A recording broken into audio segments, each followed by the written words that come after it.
Let's continue our chapter theory of demand, and this is the fifth lecture of chapter theory of demand. In last lecture we have discussed about the law of demand. Today we will discuss about the exceptions to the law of demand. अभी exceptions होती क्या है?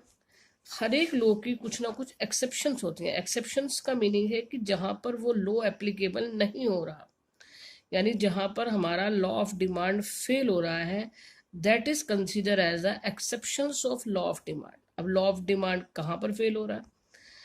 Law of demand क्या था? Law of demand states that when price rises demand falls down and vice versa, यानी inverse relationship हमने discuss किया था. और डिमांड कर्व कैसी थी? डाउनवर्ड स्लोपिंग बन रही थी. बट इन केस ऐसा हो जाए कि प्राइस राइज होने पर डिमांड राइज हो और प्राइस फॉल होने पर डिमांड क्या हो जाए? फॉल हो जाए. तो यहाँ पर इनवर्स रिलेशन नहीं एप्लीकेबल हो रहा है, यहाँ पर पॉजिटिव रिलेशन एप्लीकेबल हो रहा है, यानी प्राइस के राइज होने से डिमांड का राइज होना. तो यहाँ पर जो हमारा डिमांड कर्व है वो बनेगा अपवर्ड स्लोपिंग, और यहाँ पर हमारा लॉ ऑफ डिमांड एप्लीकेबल नहीं हुआ, सो उसे हम कहेंगे exceptions of law of demand. अभी exceptions of law of demand से रिलेटेड कुछ फैक्ट्स हैं जो मैं आपको बता रही हूँ. First of all, articles of distinction. इसको दिया था प्रोफेसर वेबलर ने, आर्टिकल्स ऑफ डिस्टिंक्शन. अभी आर्टिकल्स ऑफ डिस्टिंक्शन होती क्या है? Articles of distinction just like our status symbol. अब स्टेटस सिंबल किस चीज को कहेंगे? अब जो चीज जिसका प्राइस ज्यादा है, जिस कमोडिटी का प्राइस ज्यादा है, उसे हम कंसीडर करते हैं स्टेटस सिंबल. जिसका प्राइस ज्यादा है वो क्या कंसीडर होगा? Status symbol. अब क्या होता है कि जस्ट लाइक हम बात करें डायमंड की बात करें या गोल्ड की बात करें, इनका प्राइस ज़्यादा रहता है, तो डायमंड और गोल्ड की ज्वेलरी बनवाना लोग प्रेफरेंस करते हैं उसको, क्योंकि वो हमारा क्या है? Status symbol. अब ज्वेलरी तो चांदी की भी बनाई जा सकती है, पर उसे लोग प्रेफरेंस क्यों नहीं देते? क्योंकि वो कंपेरेटिवली उसका प्राइस क्या होता है? कम होता है, वो सस्ती होती है, तो वो स्टेटस सिंबल कंसीडर नहीं होती है. तो जो चीज हमारी स्टेटस सिंबल है, तो स्टेटस सिंबल क्यों है? प्राइस ज्यादा होने पर स्टेटस सिंबल है, तो होगा क्या? प्राइस ज्यादा है तो स्टेटस सिंबल है, वो आर्टिकल्स ऑफ डिस्टिंक्शन है, तभी उसकी डिमांड क्या है? ज्यादा है. तो प्राइस ज्यादा है तो उसकी डिमांड क्या हो गई? ज्यादा हो गई. अगर प्राइस कम होता इसी का, तो ये ना तो स्टेटस सिंबल कंसीडर होता और ना ही इसकी डिमांड उतनी ज्यादा होती. तो ऐसे में हुआ क्या? यहाँ लॉ ऑफ डिमांड फेल हो गया. प्राइस ज्यादा होने पर ही डिमांड क्या हो गई? ज्यादा हो गई. एग्जाम्पल मैंने अभी आपको बताया, gold, diamond. Now next point की अगर हम बात करें, नेक्स्ट पॉइंट हमारा इसके अंदर आता है गिफन गुड्स.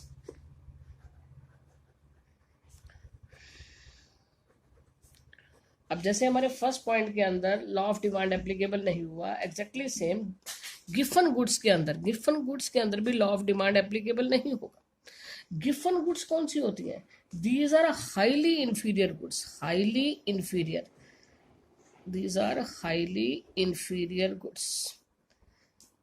अब ये हाईली इंफीरियर गुड्स क्या हो गई?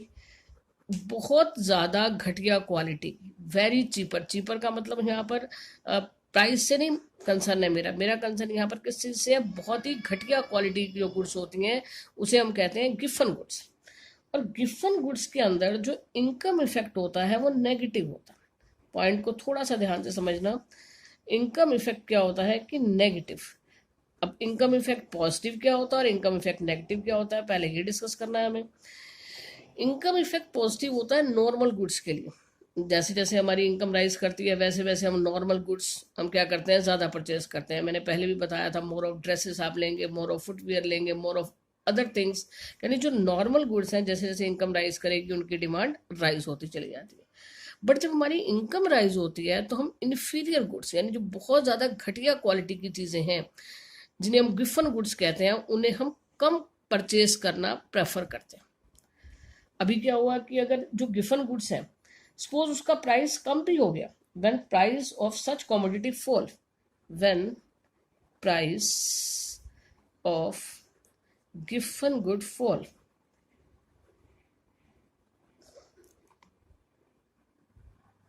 when price of given good falls, जब गिफन गुड का प्राइस कम होता है, देयर डिमांड आल्सो फॉल्स, तो उनकी डिमांड भी कम हो जाती है, even when they happen to be relatively cheaper than other goods.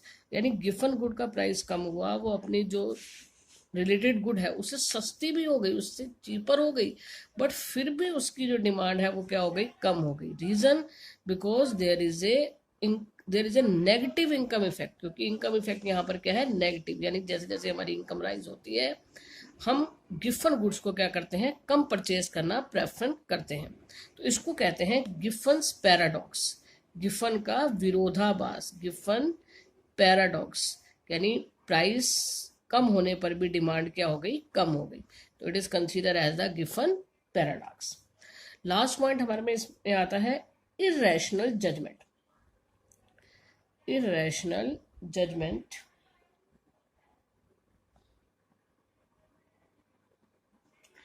इसे हम इरेशनल जजमेंट भी कह सकते हैं, इसे हम इग्नोरेंस भी कह सकते हैं। Law of demand fails when consumer जज the quality of a commodity by its price. यानी जब हम किसी कमोडिटी की क्वालिटी को उसके प्राइस से कंसीडर करना स्टार्ट कर देते हैं तो वहां पर लॉ ऑफ डिमांड एप्लीकेबल नहीं होता। अब हम बात करते हैं ऑर्गेनिक प्रोडक्ट्स की और इनर ऑर्गेनिक प्रोडक्ट्स की। अब यहाँ पर जो हमारा जजमेंट रहता है वो कई बार काफ़ी इररेशनल जजमेंट होता है। क्या होता है कि जो ऑर्गेनिक प्रोडक्ट्स हैं वो कंपैरेटिवली महंगे होते हैं, एक्सपेंसिव होते हैं, और जो रिचर सेक्शन है वो किसको प्रेफरेंस देता है, ऑर्गेनिक प्रोडक्ट्स को ही प्रेफरेंस देता है, क्योंकि उन्हें क्या लगता है कि जो ऑर्गेनिक प्रोडक्ट है वो कि महंगा है तो जरूर अच्छी क्वालिटी का होगा। तो यहाँ पर क्या हुआ, यहाँ पर हम हमेशा क्या कर रहे हैं, जो प्रोडक्ट ज़्यादा महंगा है उसे हम क्या कर रहे हैं, ज़्यादा परचेज कर रहे हैं, रिचर सेक्शन उसे ज़्यादा परचेज कर रहा है, बिकॉज उन्हें क्या लगता है कि इसकी क्वालिटी कंपैरेटिवली क्या होगी, अच्छी होगी। और जो नॉन ऑर्गेनिक प्रोडक्ट्स होते हैं हमें क्या लगता है कि ये कंपैरेटिवली सस्ते हैं तो इनकी क्वालिटी क्या होगी, घटिया होगी। तो यहाँ हुआ ड्यू टू इग्नोरेंस, कि अज्ञानता की वजह से उन्होंने क्या किया, अज्ञानता की वजह से हम जो कमोडिटी ज़्यादा प्राइस पे हमें मिल रही है उसको हमने ज़्यादा अच्छी क्वालिटी का कंसीडर किया और उसे ज़्यादा परचेज किया। तो ज़्यादा प्राइस के ऊपर डिमांड क्या हो गई, ज़्यादा हो गई, और कम प्राइस के ऊपर डिमांड क्या हो गई, कम हो गई। तो ये थे हमारे 3 points, exceptions to the law of demand. और next topic is change in quantity demanded and change in demand. Change in quantity demanded को हम movement along a demand curve भी कहते हैं, movement along a demand curve. Change in quantity demanded consider as a movement along a demand curve. इसमें difference की form में भी question आ सकता है कि दोनों के अंदर डिफरेंस आ जाए, या फिर एक क्वेश्चन के ऊपर शॉर्ट नोट आ सकता है, movement along a demand curve के ऊपर शॉर्ट नोट लिखें, या फिर इसको चेंज इन डिमांड को कहते हैं shift in demand curve, shift in demand curve. तो किसी के ऊपर शॉर्ट नोट भी हो सकता है, अदरवाइज डिफरेंस हो सकता है। तो सेकंड पॉइंट, फर्स्ट पॉइंट हमारा हो गया movement along a demand curve and shift in demand curve. Second, there are 2 components, first one is extension in demand, extension in demand and contraction in demand, extension and contraction in demand।